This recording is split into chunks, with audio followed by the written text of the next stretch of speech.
explain the assignment at the end of class. But since I wanted to show his, or he's, I mean, look at that, he's already done with that, right? You'd think he wouldn't procrastinate, but that's a lie.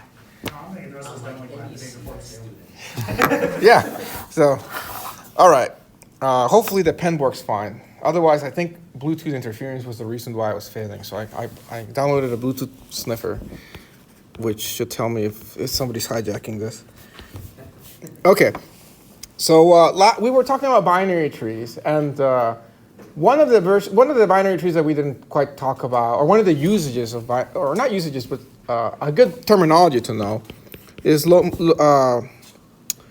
LCA, which is lowest common ancestor. Yeah.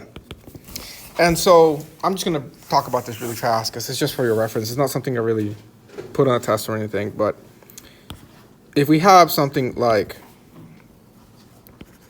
this, 3. Actually, it doesn't have to be a binary search tree, technically.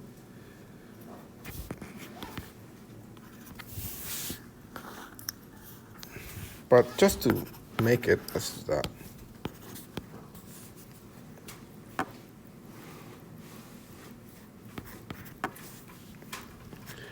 Okay, so lowest or least common ancestor. I can't remember the name, but the least, let's call it least.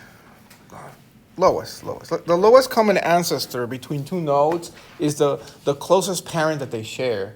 But it can be one of the nodes, actually. So, for example, I guess to identify this better, let's just use unique numbers, yeah. So if I tell you what the lowest common ancestor of 2 and 4 is, that actually is going to be 3. That's think about like family trees and who the closest guy is, like genetically, or you know, who's shared, like where they start to share. However, if it was something like between 8 and 5, what do you think it's going to be? 5, yeah. So that's like saying, who's the closest relative between your grandmother and you? Well, your grandmother. It's yeah. So basically, that's or your dad and you, or your mom and you. So more tricky, I guess. Not really. Is between like 1 and 4. What is that? 3. Yeah. What about between 1 and 8? 4, yeah, the root. So that's going to be the highest possible thing, right? If they're just completely different sides. That's it. That's all the lowest common ancestor is. So anywhere where they meet. So I just thought I'd bring that up because it's, you know, it's mentioned, and in case you ever see that, you know what it is. It's a relatively simple thing. Coding it is not too bad. It's just recursive. So you won't have to code it. But anyways, moving on to more interesting things. I didn't do the line. There we go. So the main focus actually of today is traversals. So here's the thing. I just drew a tree right here, right? In fact, let's just go ahead and reuse this tree for other stuff. However, your assignment involves you making this tree in the computer. And it's going to be kind of like a linked list with there's pointers, right? So each of these nodes, and I think I'll show you an example code of like how the nodes will be, which is like, it's basically a double linked list in the fact that there's 2 pointers in the data. So there's data, and then there's left, and then there's right. And left and right are pointers to nodes that can point to basically left child or right child. And then you just Lego these together as it goes on. So ultimately, that's how it should be when it's done. But how do you actually sort of feed the data to the computer to actually build it? So in a linked list or something, you can just like feed the data as a list of numbers or something in a text file. But how do you do this with a tree, right? Because it's hierarchy. How do you define what's left and what's right? And so ideally, we still want to be able to give it a list. If it's a binary search tree, that's okay, because as things get inserted, they're going to be inserted in the spot that follows a rule, you know, less than or greater than. That's okay. So for example, if I was to insert like 1, 3, 4, 2, and 1 again, or again, let's stick to unique numbers, like that, then 1 is there, 3 has to go to the right of this, 4 has to go to the right of that, 2 has to go to the left of 3, and then 5 has to go there. Like that's the only way that this can go. Now you could have built the same numbers that are also binary search, but in a different order. So for example, I could have made this 3. However, if I'm just using binary search tree, I couldn't have had this input. If I wanted to make that tree, I would have had to give it 3, 2, 4, 1, 5. But also I could have given it 3, 4, 2, 5, 1. Any of both of these would have generated that tree. There's ambiguity here, right? So here's the thing. You can do this because it's a binary search tree and you're following this property like less than or greater than. But if it's just a regular tree, so it's not binary search, so like I have 1, 3, 5, whatever, 2, and I'm inserting it, and it's not binary search, they can go wherever I want. So I could make 1, 3, 5, 2. I could make 2, 1, 3, 5. I mean, there's tons of combinations here. I don't know if it's n factorial, but it's just a big number. It's some math problem to actually figure out how many combinations you can have of these things. So we need to have a clear way of representing what the tree looks like from just a list of numbers. And traversals are going to be very useful for that. So the first one that we're going to talk about, and it turns out that you typically need at least 2 of them, a combination of them to be able to build a tree. But first we're going to look at a special case. And for that we're going to look at level order traversal, also known as breadth first traversal. Yeah, I think that's how you spell it. I think so. Maybe the D goes after. I don't know. I know I had it in the Inception assignment, so, and I spell checked that. So, anyways, what does this traversal look like? Well, let me tell you for this tree what it would look like, and maybe you'll see the pattern yourself.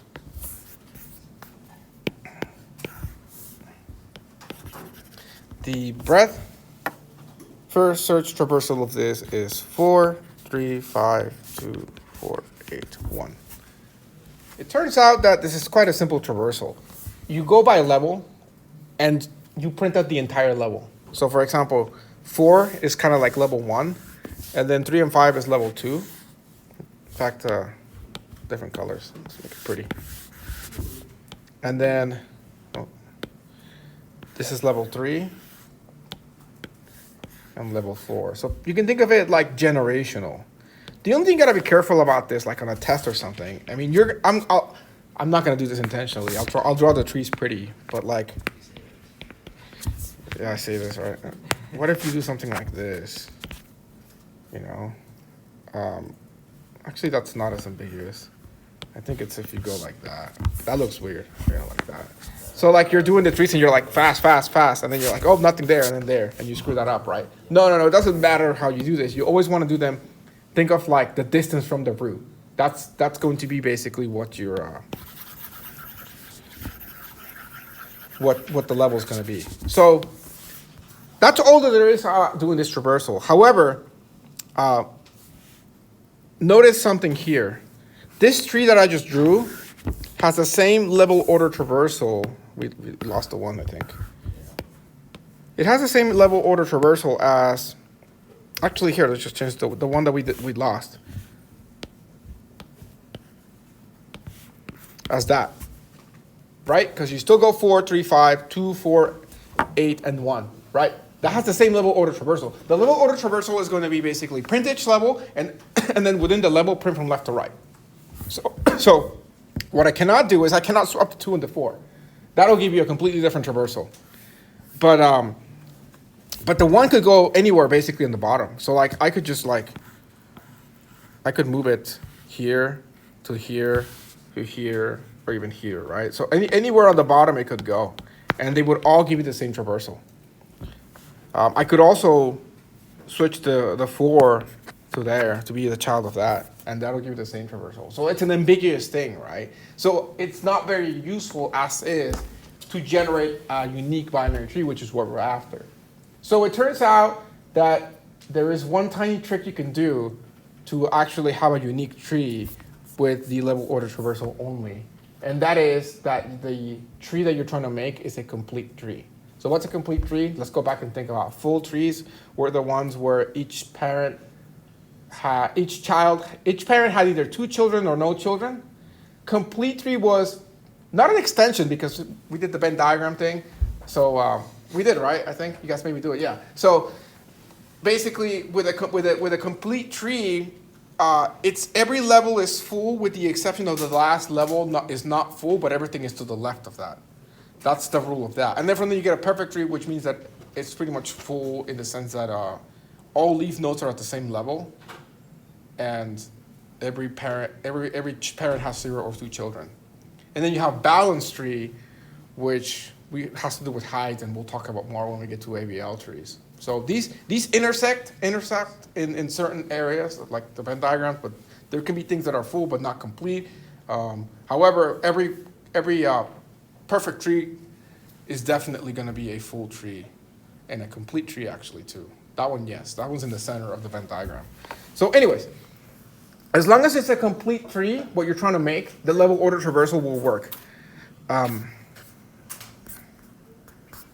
me just draw another tree, I guess. In fact, let's switch to letters, because numbers is just easy to try to like subconsciously make them the same. So this is a complete tree. It's also a perfect tree, actually. So maybe let's not make it perfect. Let's make it like that. It is also balanced too, actually, yeah. So this is the level order traversal of that. And as long as we know that it's a complete tree, there is no other way that you can put these nodes that will give you the same tree as long as it's complete. And notice that, yes, if I need this here, then I can just throw whatever and it would go at the end, right? But ultimately, it's a complete tree. So the proof of that, I don't know, go Google it. There's probably some mathematical proof to prove that's okay.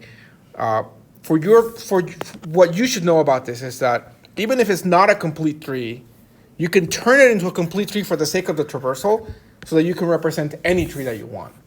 How do I do that? Well, for any spot that should be empty, so let's suppose that we're trying to make this tree, which is not complete, and it's not even full, actually.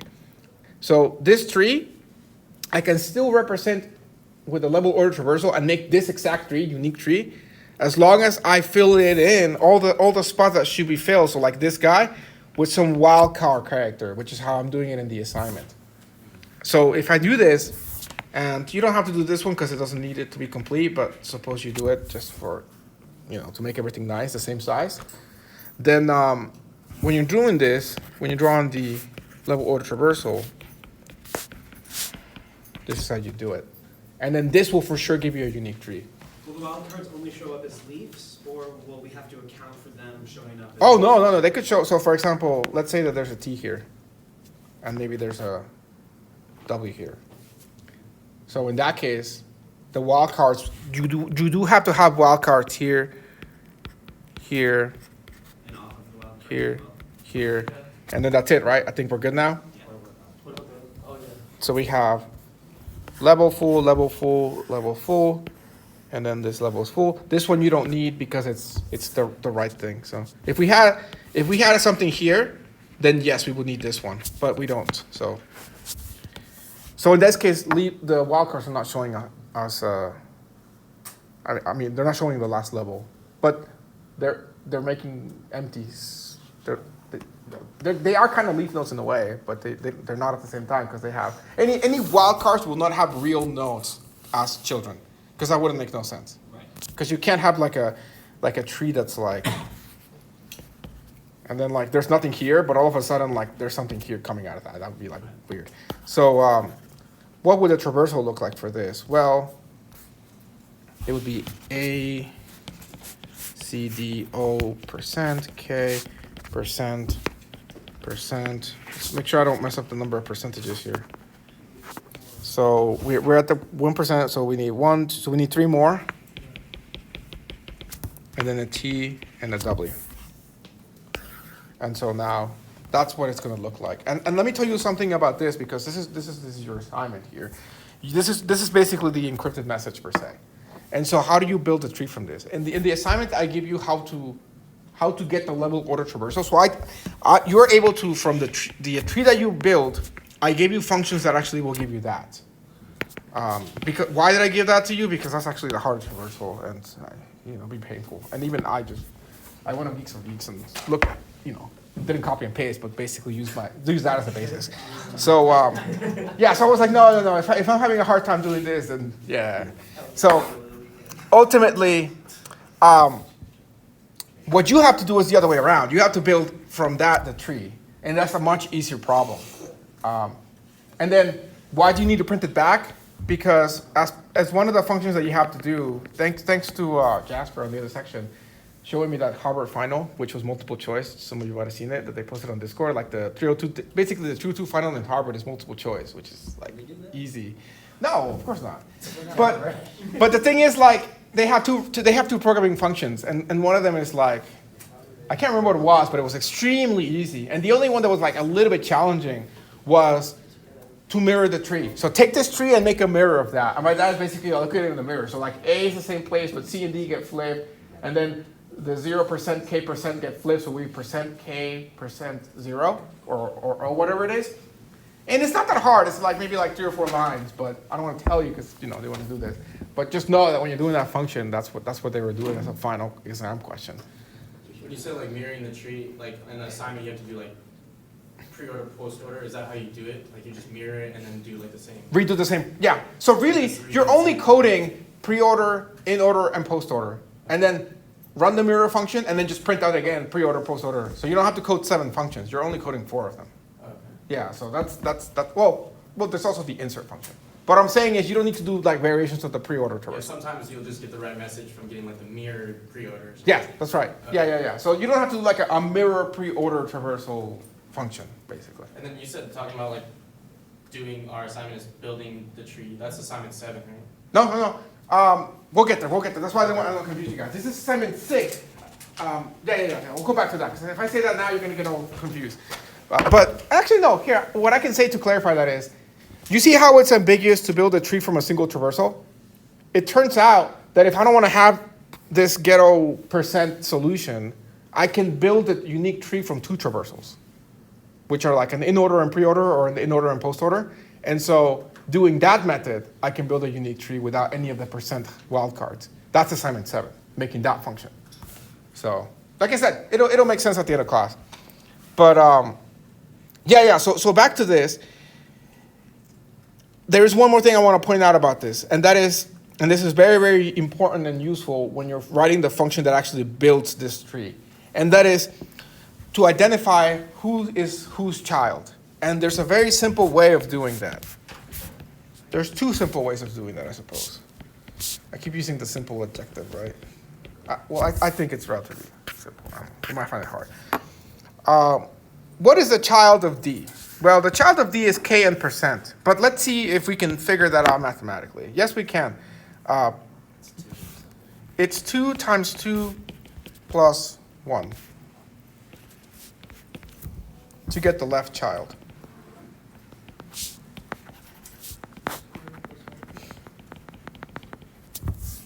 In fact, let me write the formula, because it's the index times 2 plus 1 to get the left child, and then the index times 2 plus 2 to get the right child.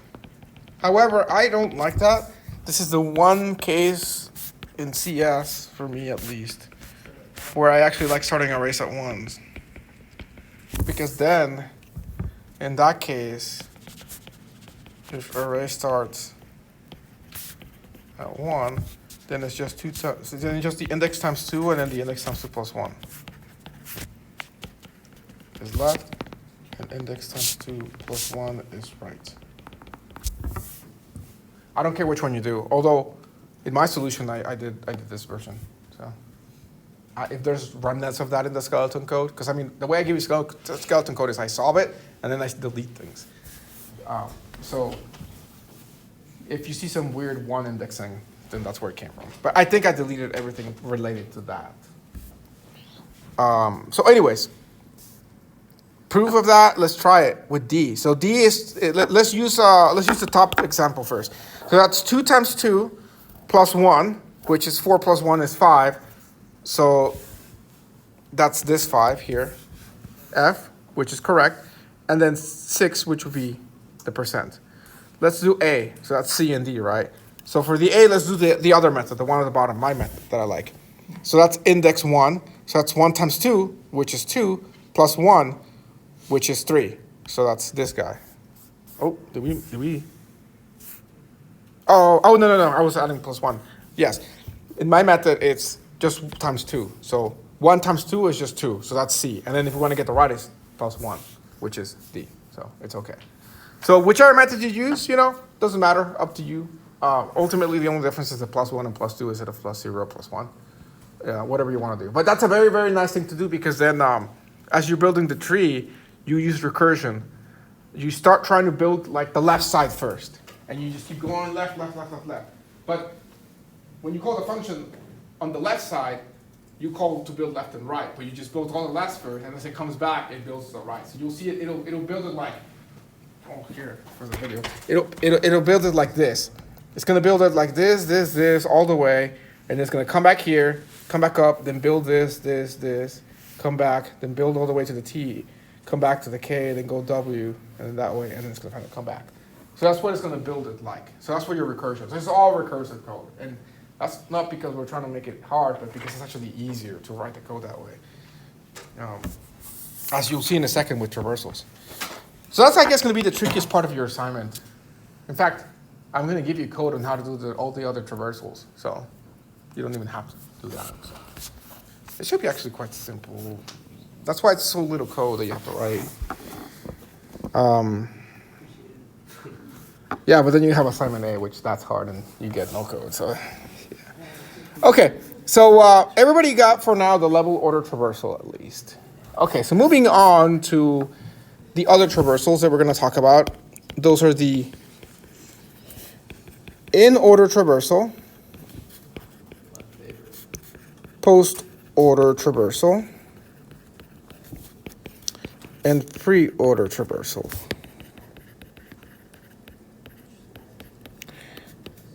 Which one should we discuss first? Any preferences? I mean, I think in the other classes I talked about this one first, and I think I might have talked about one of these two. I don't remember. It's 50-50 chance. Let's go with pre-order, I think. I think that's the one that we will talk about first. Yeah, let's talk about pre-order first. Okay. So, in fact, let me give you the shortcut that I personally use to remember these traversals. Let me write it first, and then I'll explain it.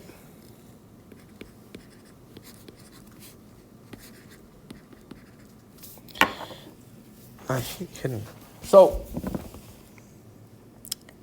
this is what I use personally to remember, and what they stand for is the L stands for left, the little R stands for right, and this stands for the word root, but that's just because I learned it that way. I think it's better if you think of the word P, that way you don't confuse it and you don't have to make it bigger. Then you can make it stand for print. So you can do LPR, LRP, and PLR. Then different letters is easier. But I just, I learned it like that, and because of that, I have to make the R bigger to not get it confused. And it's too late for me, but it's not too late for you guys. So, or whatever method you use to remember it is fine. But ultimately what that means is to traverse means to work our way to the entire list and print out each node data contents. And so since we're going to talk about pre-order first, the way it'll work is as we visit each node the first time, we will print out the value of the data area of the node, and then we're going to go to the left child and do the same thing. And then when we do all of that and we finally come back, then we're going to do the right child and do the same thing. So, this is much easier to explain by example, so let's just do that.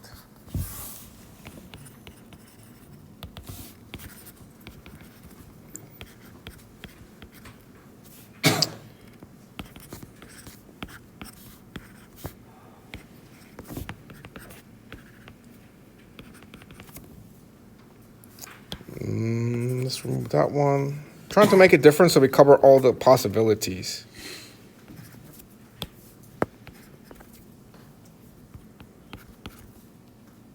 That should cover maybe one here.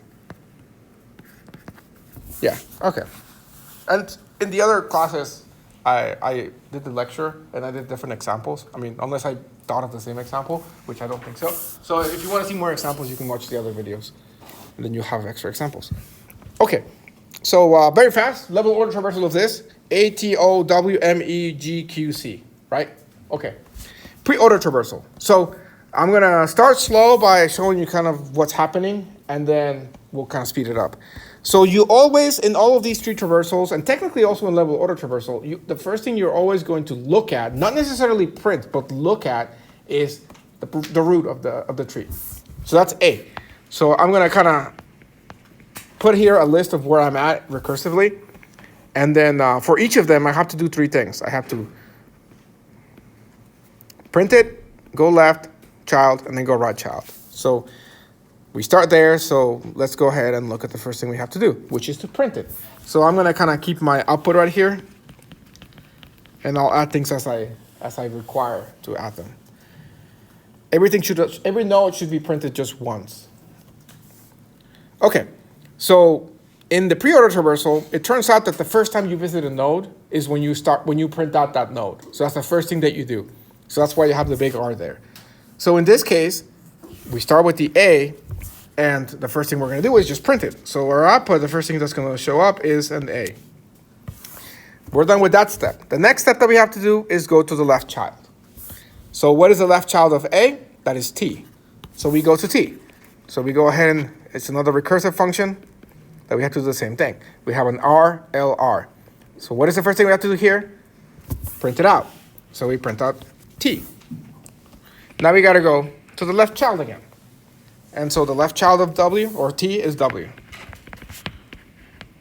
You can see how this is quite repetitive, but we'll speed it up. Okay, so we hit W. First thing is to print it. Then we go to the left child. But does W have a left child? It does not. So therefore, nothing happens. Go to the right. Does W have a right child? It does not. So nothing happens. At that point, you're done with this W function. So you can go back up to the parent node, or basically the callee of the caller of the function, right? Because W is the callee per se. So you go back to whatever called you. So in this case, it's coming back to the T. So we just came back from doing the left side, right? So that means like we just came back from this recursive function. So now we move on to the next one, which is right.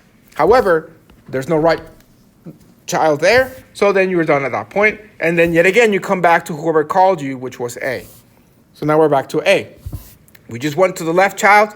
So now we're going to go to the right child. In this case, there is a right child. So now I'll go ahead and kind of cross these out because those are out of the memory now. We're going to go ahead and go to the right child, which is O. I'll do it down here so I have space. Okay, so in that case, the first thing I'm going to do is what it tells me to do, which is to print out the node. So that's O. And then I'm going to go to the left child. So here, forgot to draw my little arrows. O has a left child, which is M. So this function stops per se and makes that function call. And now we're here. So the first thing we do is we print it. And then we go to the left. Is there a left? Yes, there is.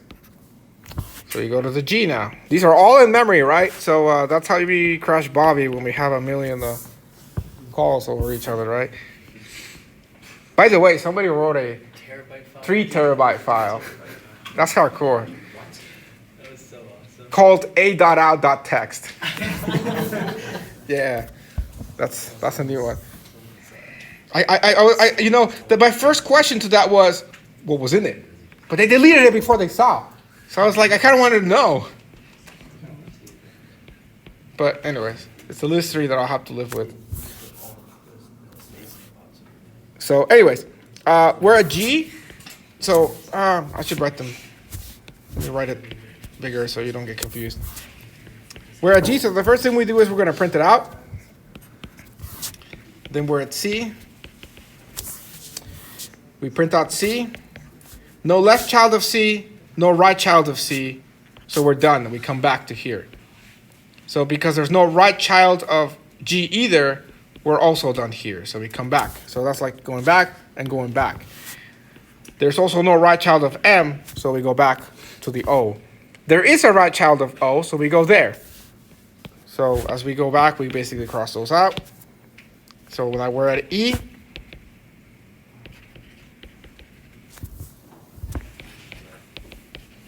Oh, shoot. We don't want to get confused. Well, here, we're at E, so we're going to print out the E.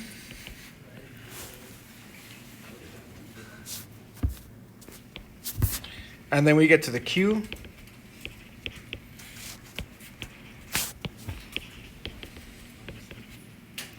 And we print out the Q. And then there's no left child of Q, there's no right child of Q, right? So then we go back to the E.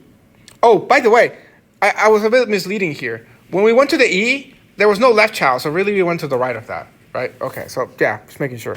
That's why I put that case, because that was the first time we were seeing that. There's no left child of E, so nothing happened here on this one. It actually happened on this one. As we come back, then we're done with E. We come back to O. We're done with O. We come back to A finally, and we're done with A. So at that point, you have your traversal. Yeah. At any point in like a pre-order traversal, like it looks like you, whenever you went back to the caller function, it was always going in between the L and R. Yeah. Like on the right. So is that pretty much like what pre-order is doing? Pre-order will basically always visit the left before the right. So is there any case where like it won't go right in between the L and the R? It won't go between the L and the R. I mean, it's always going to run these three commands. What can happen is this: R will always give you something because there's something in the node. L on the other side you have to go through that, and it'll either be null, as was the case with E, where there's nothing on the left, or you'll actually go and visit something. And then right is the same thing. It'll either be null, such as the case of Q, or C, or W, or even G, and then it'll be done in that case. But there's always three things. So the next thing that I'm going to do, to make more sense, is write the code for that, so you can see what the code looks like. So let's go ahead and write the code for this function. A good base case would just be checking if both are null with an and statement. Yes.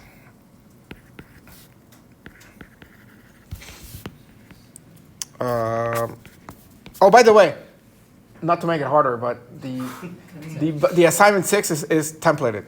So you have to do template. And there's a little bit of operator overloading as well. And that's because that way, when we go back to the SID fleet, it works for that assignment as well. That's for 7. So make sure you make it templated.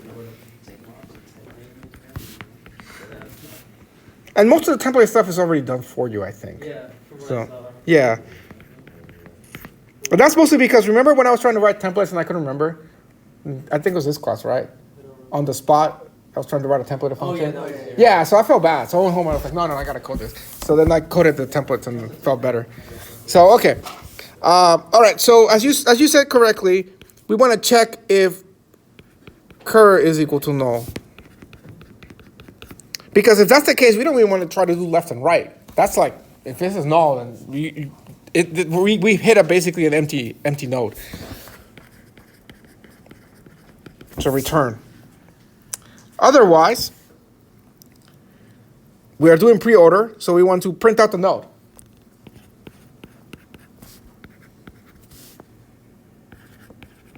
I suppose it can be a combination of either this, or it could also be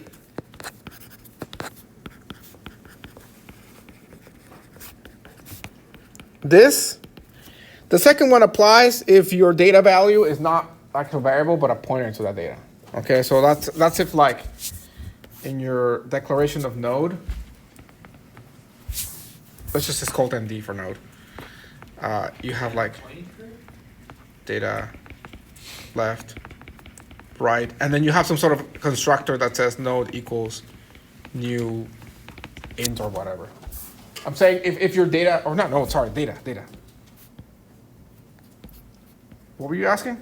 I was asking if you're doing data pointing to cur to see out the data inside of that. Oh, snap. No. I don't know what I did there. I flipped those around.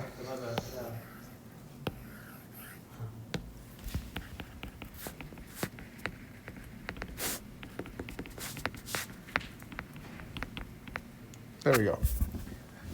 The second one is just if your data is dynamically allocated variable, which technically most of the time you probably will make it that. So why do I not need parentheses? Because this has higher precedence over this, as we figured out in 202. So yes, okay. that's basically taking care of the R part of the RLR. The L and R are as simple as basically doing a recursive call.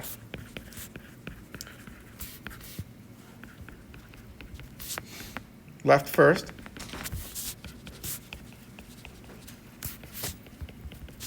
And then right. That's it. If you want to make this a little bit more efficient, you can wrap this in an if statement saying if cur left is not equal to null, then do the call. Otherwise, what will happen is you'll have an extra recursive call, but then at the top of the function, because we say cur is equal to null, then it'll go return. But, you know, that extra call stack space potentially is wasted time. So it might make a difference, like in assignment 7 when you're doing the preorder traversal on 10,000 ships, you know? I don't think it'll take that long for that. So anyways, in that case, maybe that extra call might be useful, just for that extra if statement. But technically that if statement is also computation time, but I still think that's faster than the function call. So, but yeah, that's pretty much it. That is preorder traversal right there, done for you. Thank you. Yes. So let's go ahead and look at the next traversal. So let's look at in order now. Before we even look at the code, before we even look at the example, notice that one is like this. Left, print, right. What do you think the code is going to look like for that? Kind of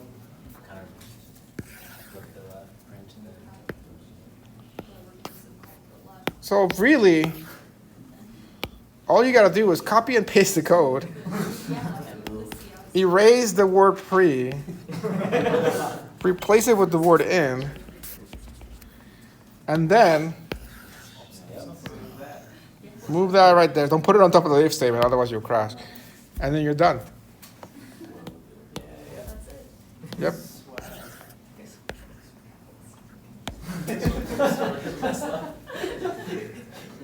Yep. What do you think the post order? That's what you just asked. Oh, I didn't hear that. So how about you answer that since you? Take a guess. Oh, I did. Okay. All before the C out.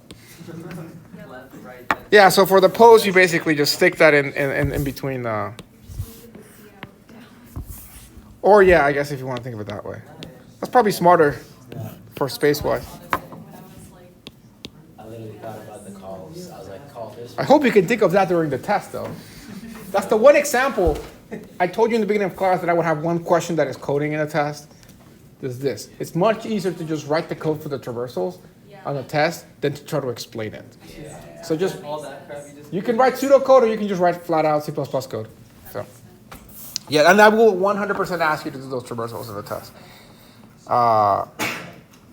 Okay, but I will also draw a tree for you and be like, give me the output traversal for it too. So anyways, let's go ahead and actually look at an example of that. And we're going to do this one a little bit quicker now because I don't think we need to do, I'll start with this for like the first two and then move on. Because you can see that you should be able to do this super, super fast. Would it be good to have like a parent pointer that points back to the parent of a child or child to a parent? That will be useful. It's kind of like, do you need a doubly linked list or do you need or a singly linked list enough? Yeah. It makes it easier, but it's not required because the recursion takes care of that. If you're trying to do this iteratively, not recursively, then you 100% would need that pointer. Yeah, no, really, like recursion, people hate it in the beginning, but now you're starting to see. Yeah, I still hate it, but yeah. Well, you use it on the lists. All right, I know what you mean, learning. so let me give you up to there. We'll do those. So it's in order is left, root, right. So left, root, right, or left, print.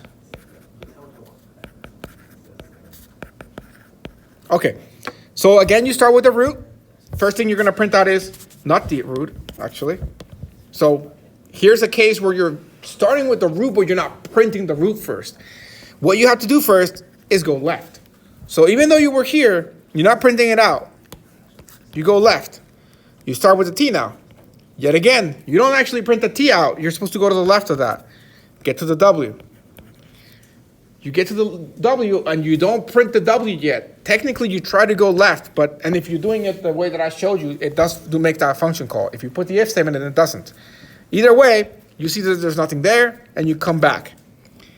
Now you get to this part.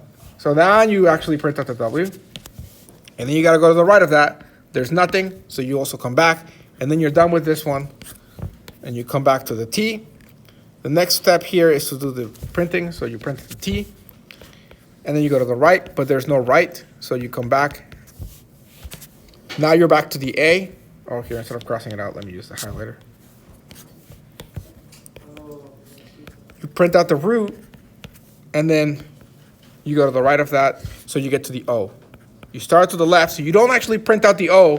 First, you go to the M. So now I'm going to not do this anymore. I'm just going to go here. You get to the M, but you don't print it out either. You go to the G. You go to the C. You can't go anywhere there, so then you come back. That's when you print it. You go here. Nothing happens. You come back. Go back up to the G. Now you print the G. You try to go to the right of G, but there's nothing. Come back to the G. Then go back to M. You print M now. Then you try to go to the right of M, but there's nothing. Come back to M. Come back to O. Now you print O. Then you go to the E. Try to go to the left of E, but there's nothing. So you come back. Then you print the E. So you're always printing it as you're coming back from the left, per se. And then you go to the Q. You don't print the Q out yet. You try to go here, nothing. Then you do the Q. Then you try to print here, but there's nothing. Come back to the E, you're done there. You come back to the O, you're done there. Come back to the A, you're done there. Now you're done. There's your traversal. I kind of sped up at the end there. Let me do one more example. But this one is going to be a binary search tree, so we'll keep that. So let's do 8. Actually, we can still do one with letters. So let's start with like K. Alphabet. D. P. B. A. F. P. S. S. S can go there, technically. T and W. I believe this is a binary search. Let's do really fast the level order. I'll just verbally say it. K, D, P, B, F, S, A, S, T, W. Let's do the, we already did pre-order, right? Yeah, so pre-order of this would be K, D, B, A, go all the way back, F, then P, this S, then this S, then T, and then W. That's your traversal. See how fast that was? That's how you can do it in the test, right? Okay. So now this is the in order one. So let's actually write that one down as we do it. So the in order starts at the K, but you don't print it out yet. You go to the D, you don't print it out. You go to the B, you go to the A. So you print out the A on the way back, print out the B on the way back, print out the D, then go to the F, print that, go back to the K, print the K out, go here. You don't print it here, but then you print it then. Then you go here. You don't print this S yet. You're actually going to print this S first, and then on the way back, you're going to print that S. Then you're going to go to the T. There's nothing there. You go back, T, go here, nothing here, print the W, nothing there, go back, go back, go back, go back. You're done. What's so special about this list? It's sorted. It's sorted. It's in order, right? So the in order traversal of a binary search tree is in order. So there you go. Now you learn a new sorting algorithm, right? To add to your collection. So what's so cool about this one? Well, it's a combination of two things. A binary search tree and a traversal. Let's analyze the time complexity this takes. So every time that we go ahead and we insert something, we have to find the right spot where it goes in the binary search tree. So that is how many comparisons we'll have in the worst case is the height of the tree. So suppose that in this case that we're trying to insert the X. We have to check this, W, and then X we know goes after W, right? Yeah. That's 1, 2, 3, 4, 5 comparisons. That's the height of the tree in the worst case. Of course, if we're trying to insert G, which will go here, then it's only 1, 2, 3 comparisons. So ultimately, if we're trying to insert something into a tree, it's going to be the height times the number of items that we're trying to insert. So height times n. So that will be your time complexity, right? Okay. Remember the degenerate tree? The degenerate tree is when we have like, suppose we're inserting into the list this. So it goes like this, right? That's a linked list, right? What is the time complexity to insert this? This might have been in the test, I don't remember. In a sorted linked list. N to insert, right? And if you're inserting n items, then it's basically n times n. N squared. This can happen here, right? How do we avoid that? Well, it turns out that we can balance it. If we balance a tree,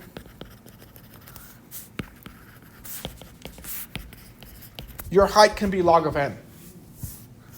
And that was one of those properties that I showed you. As long as a tree is balanced, the height is log n, which means it's as compressed as possible. And if it's as compressed as possible, it means it's probably going to be as full as possible. So you're not going to have these weird branches here. It's going to be really tight, and it's going to look something like this.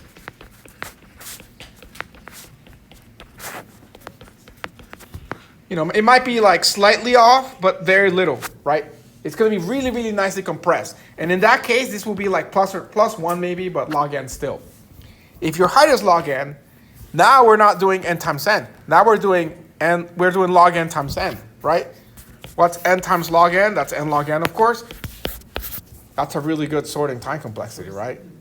Because it's going to take log n time to insert or potentially to retrieve, right? Because if it's a balanced tree, insertion, retrieval, or deletion all take log n time as long as it's balanced.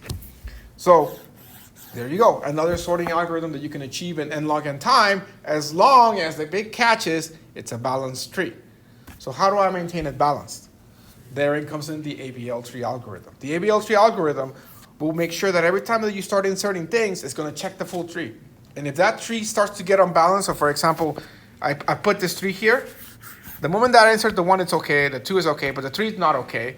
That moment, the algorithm will perform a rotation and flip the tree, kind of grab it by the 2, and then kind of pull up the 2 and sort of make it into this shape. And it'll keep doing these rotations as you insert things to maintain that balance property, that height of log n. This, of course, will add a little bit of time complexity, but it turns out it's quite insignificant. So you can still maintain n log n time for that sorting. Can you show us how to do the rotation? Oh, of course. Yeah, we'll spend next week on that. And then that's assignment 7. Yeah. That's the hard one to code. At least harder. So, yeah, so I thought I wanted to kind of introduce you into that because already you can see that this is really cool. So, okay. Last one is the post order, right? We haven't done that one.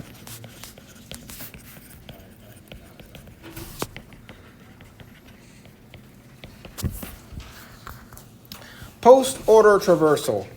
All right, so this one. This one, it's left, right, root.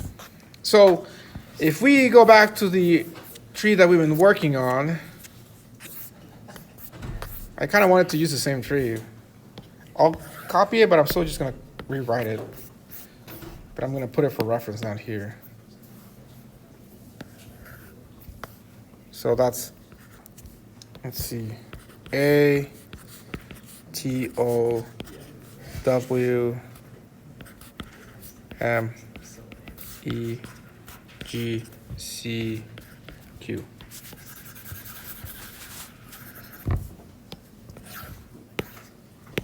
Okay.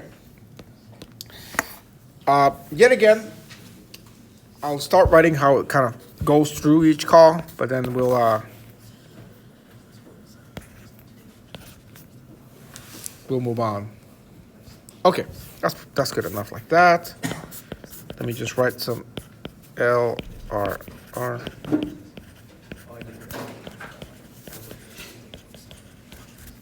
Okay, so again, we start at the root. So we'll start at the A. And the first thing we do in this one is we go to the left of that. So the post-order traversal is like a really greedy algorithm. It's going to try to go as deep as it can before it prints anything out. Yeah. So as you can see, it's going to hit the A, and it's going to try to go to the left of the A. In that case, it's going to get to the T. It's not going to print the T out either. It's just going to keep going and then get to the W. Then it's going to try to go deeper, but there's nothing. Then it's like, okay, if I can go deeper on the left, let me try to go deeper on the right.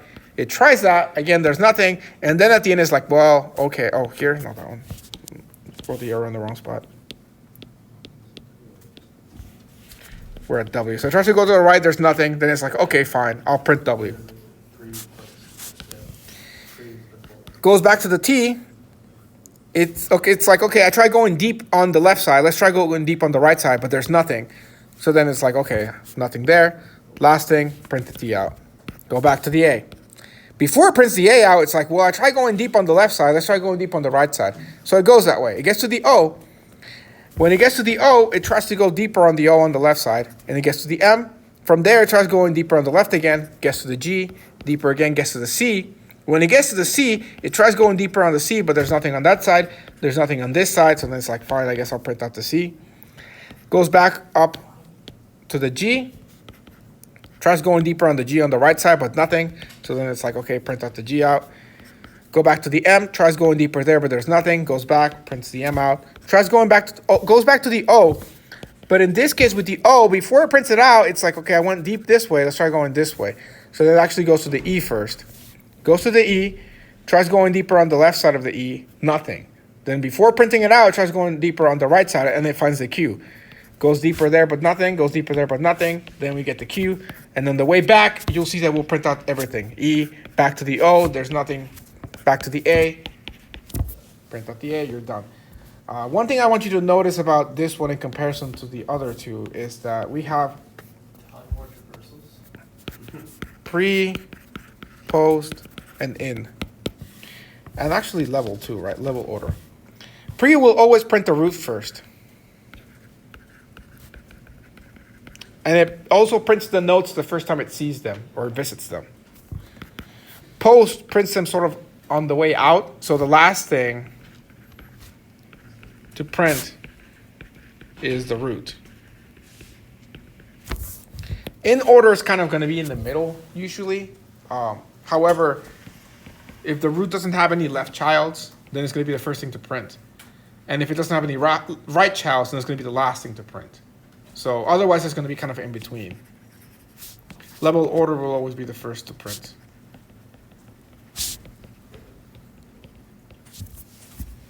Just for your reference, again, different ways to try to hopefully remember and not get these confused. Think of the word pre as like printing the root before or something, previous or something. I suppose. So, okay, those are the three main traversals that you have to understand and to know. Level order, like I said, too. Any questions on the traversals? So, the next topic that we will cover in detail next time, but I want to introduce you is the following. As I was saying with the level order traversal, you can specify a unique tree as long as you make it a complete tree by filling in all these wildcards. But that's not really nice. I want to be able to just have a clean traversal without any wildcards or anything on it and still have it working. And so it turns out that you can do that as long as you make a combination of multiple traversals. So if you have pre-order and in order, and you have the same tree, you have both traversals, then you can generate a unique tree with a specific algorithm that I'll show you. You can also kind of just flip that algorithm slightly backwards and achieve the same thing with post order and in order.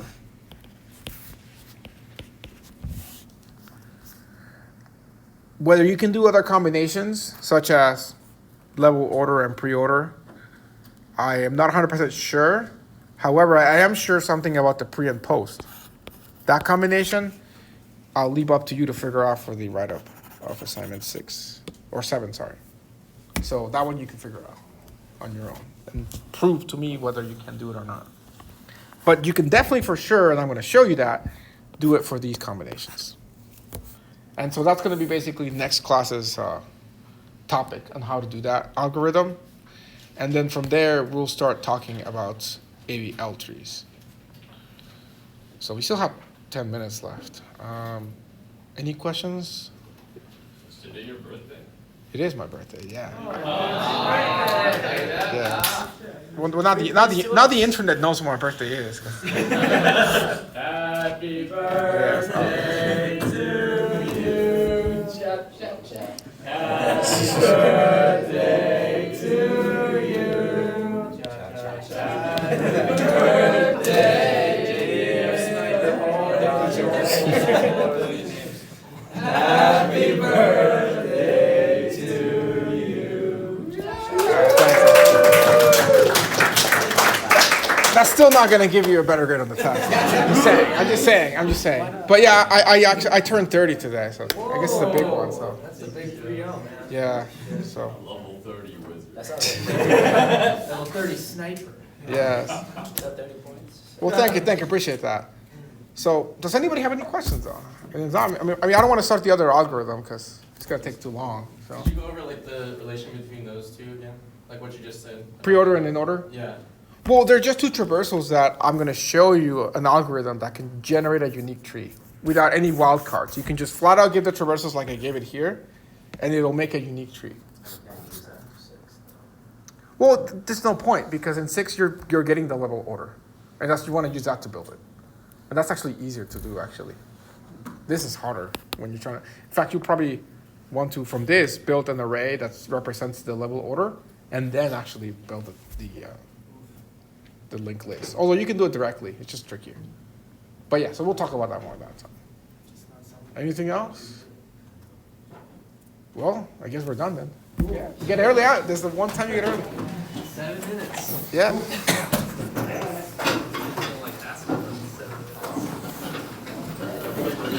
Cool. Thanks for watching. That's what I'm saying. I've been like waiting.